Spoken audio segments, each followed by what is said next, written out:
As a Spaniard, people often ask me about my favorite soccer team or my favorite match. My answer often surprises them. As a fan, it may be some of the matches Spain played when they won the World Cup. But as an economist, it is the match of Barbados versus Grenada in the 1994 Caribbean Cup. The rules of this tournament were such that there were no ties. Every tie had to be resolved with the classic golden goal rule. Whoever scores first in the extra time wins the game. However, this tournament had an unusual variant of the rule, in which the golden goal is worth 2 goals. At some point in the tournament, Barbados and Grenada were competing to qualify for the next round. If Barbados beat Grenada with a difference of 2 goals, Barbados will qualify. If not, Grenada will qualify. The match was tense. Barbados was winning 2-1 against Grenada in the final minutes. And then something strange happened. Players from Barbados scored in their own goal. They realized that the tie will give them all the extra time to try and score a goal that will count for 2 and will make them qualify for the next round. And from there, absolute madness. Barbados wanted to keep the tie until the end of the match so they could play the extra minutes. So they basically split their team in 2 and started to defend both goalposts. At the same time, Grenada will qualify if they make the score uneven, so they try to score a goal anywhere. You can imagine it was not a soccer match anymore, it was a circus. Players from Barbados doing their best to defend everything, while players from Grenada, confused, just struggled to coordinate on which side of the field to attack each time. At the end, Barbados successfully defended both goalposts, scored the golden goal, and qualified for the next round. But everybody felt cheated. This is an example of terrible market design. Market design is just like reverse game theory. In game theory, we study strategic interactions, like a soccer match.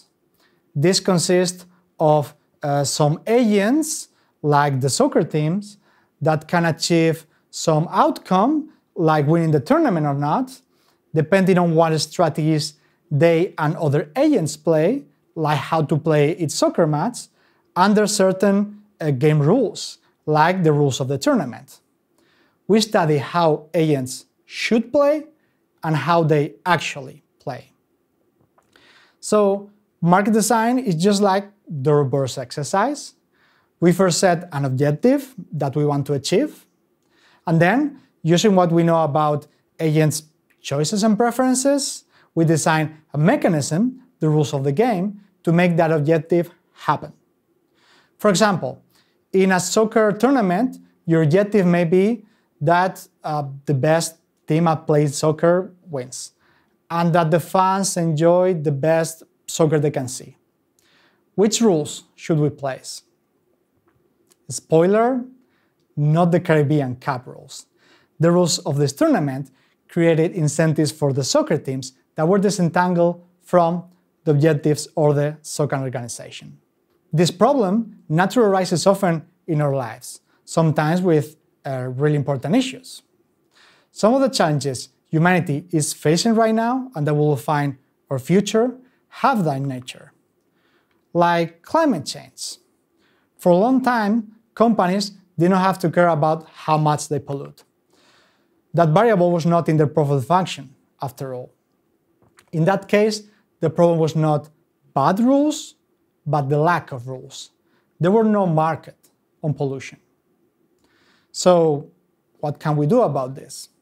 Well, it is pretty easy. Just tell them to stop polluting, problem solved, right? Like we could tell the Barbados team just to play normal soccer. Yeah, it seems clear that that does not work. We could also enforce it, but nobody likes that really much. We prefer to make our own choices, or at least feel like we do. Also, we can do something better than that. We can use their decisions to gather information and even make them work for us. For example, imagine the following problem. Two brothers are fighting over how to split a pizza. The toppings are just not uniformly distributed, so it's not straightforward to do an equal split. The kids keep fighting and arguing, and they cannot agree on a split in which they both agree, because they keep trying to get the bigger or better parts. We could solve this problem in our forcing way and just cut the pizza ourselves. But in order to do that, we'll have to think really hard about where exactly is the fairest point, and we'll have to cut it ourselves, and they may even argue that it is not fair. I propose a better solution for this problem, a market design solution. Imagine the following rules. First, one of the brothers splits the pizza in two halves, however he wants. Then the other brother will choose for himself the piece that he prefers and will give the other half to his brother. If you think about it, with these rules, the second brother who picks the half will choose the better half. In consequence, it is in the best interest of the first brother who cuts the pizza to make the worst piece as good as the other, cutting the pizza exactly in the fairest way. Why is this system better? Well, first, it gives them freedom because it does not enforce any cutting or choice to the brother. Second, it is effective because it guarantees an equal split that was the objective. And it is also efficient because it makes them do all the work to figure things out themselves given their preferences. The system is actually used in real life to distribute inheritances, for example. Going back to the fight against carbon emissions, market design is widely applied across the planet in carbon markets. Normally, the basics work like this. Governments set a total cap of emissions for the whole region. Companies can make emissions, but they need the permits for that amount of emissions. Permits are given for free or auction, and companies have the freedom to trade them as they will. Why is this market design solution good? This mechanism gives companies freedom because they can pollute more or less, even if it is at a cost. It is also effective because at the end, a cap is set. But most importantly, it is efficient. Companies try to maximize their own profit. And this is a way to introduce the pollution into this profit function. So there's a part, the permits, in which the less they pollute, the more profit they get. Until which point they will reduce their emissions. They will, until reducing emissions will cost as much as just buying more permits. This means that companies for which it's easier to abate will be the ones doing it more, which is exactly what we want.